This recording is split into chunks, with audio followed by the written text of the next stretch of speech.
तो देखिए, भारतीय राजनीति में ना कुछ नेता सिर्फ सत्ता में नहीं रहते, वो एक तरह से सत्ता का दूसरा नाम बन जाते हैं। और बिहार में नीतीश कुमार एक ऐसा ही नाम है।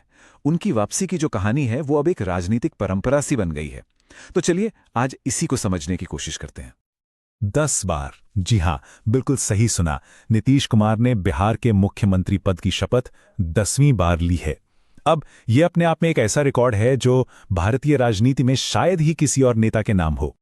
तो सबसे बड़ा सवाल यही उठता है कि भाई भारतीय राजनीति के इतने पेचीदा समीकरणों के बीच आखिर एक ही नेता बार बार ये कमाल कर कैसे लेता है।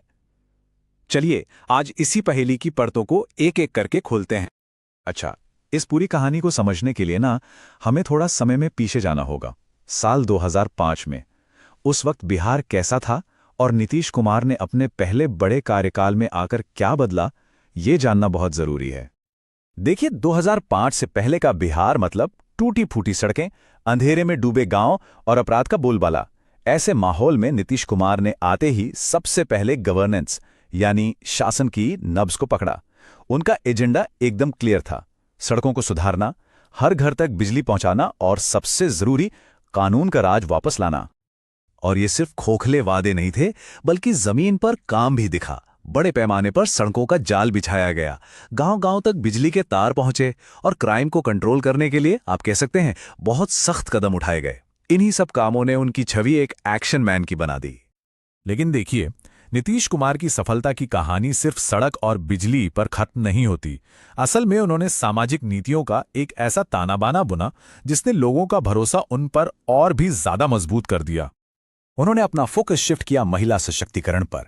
स्कूल जाने वाली लड़कियों को साइकिल देना ये सिर्फ एक स्कीम नहीं थी, इसने लड़कियों को घर से बाहर निकलने और पढ़ने की एक नई आज़ादी दी। फिर पंचायतों में महिलाओं को 50% आरक्षण और राज्य में शराबबंदी। इन कदमों ने उन्हें महिला वोटर्स का एक ऐसा वफादार सपोर्ट बेस दिया जो अक्सर जाति धर्म की राजनीति से ऊपर उठकर उन्हें वोट करता है। और फिर आईन उनकी दूसरी बड़ी योजनाएं, जैसे हर घर नल का जल, मतलब हर घर में नल से पानी, और विकास के लिए 7 निश्चय प्रोग्राम। इन बड़े कार्यक्रमों ने बिहार के लाखों लोगों की जिंदगी को सीधे तौर पर बेहतर बनाया। तो इन सारी सोशल पॉलिसीज का मिला जुला असर यह हुआ कि वोटर्स के एक बड़े तबके में उनकी इमेज एक ऐसे लीडर की बन गई जो स्थिरता और तरक्की लाना चाहता है। उन पर एक गहरा भरोसा कायम हो गया। चलिए अब आते हैं उनके करियर के सबसे ज्यादा चर्चित और कह सकते हैं कि सबसे कॉम्प्लेक्स पहलू पर, और वो है उनके राजनीतिक गठबंधन।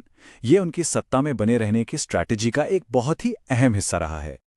उनकी पॉलिटिकल जर्नी किसी रोलर कोस्टर राइड से कम नहीं है। जरा देखिए, 2013 में वो एनडीए से अलग हो गए, फिर 2017 में वापस एनडीए में आ गए, 2022 में उन्होंने फिर पाला बदला और अपने पुराने विरोधी आरजेडी के साथ सरकार बना ली, और अब 2024 में एक बार फिर एनडीए में वापसी। तो ये सिर्फ तारीखें नहीं हैं, ये बिहार की सत्ता के लगातार बदलते समीकरणों की पूरी कहानी है। अब देखिए, जो उनके आलोचक हैं वो इसे राजनीतिक अवसरवादिता या पॉलिटिकल अपॉर्चुनिज्म कहते हैं, लेकिन उनके समर्थकों के लिए ये एक सोची समझी रणनीति है। एक ऐसी स्ट्रैटेजी जिसका एक ही मकसद है, एडमिनिस्ट्रेटिव कंट्रोल बनाए रखना और बिहार को राजनीतिक अस्थिरता से बचाना, फिर चाहे उसके लिए कोई भी सियासी कदम उठाना पड़े। और यही पूरी कहानी हमें आज के दिन पर ले आती है, जहां उनकी रणनीति, उनका गवर्नेंस मॉडल और उनकी सोशल पॉलिसीज, इन सब का नतीजा हमें हाल ही में हुए सत्ता परिवर्तन में साफ साफ देखने को मिला है।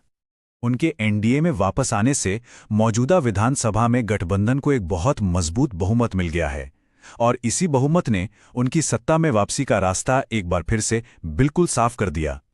तो आखिर में इस पूरी कहानी के 3 मेन पिलर सामने आते हैं।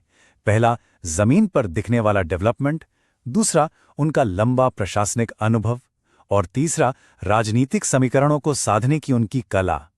इन्हीं 3 स्तंभों ने मिलकर नीतीश कुमार को एक और टर्म दिलाया है। और यही बात हमें इस पूरी कहानी के निचोड़ पर ले आती है कि बिहार की राजनीति में नेता बदलते हैं, गठबंधन बदलते हैं, लेकिन एक चीज जो कांस्टेंट रहती है वो है नीतीश कुमार की वापसी।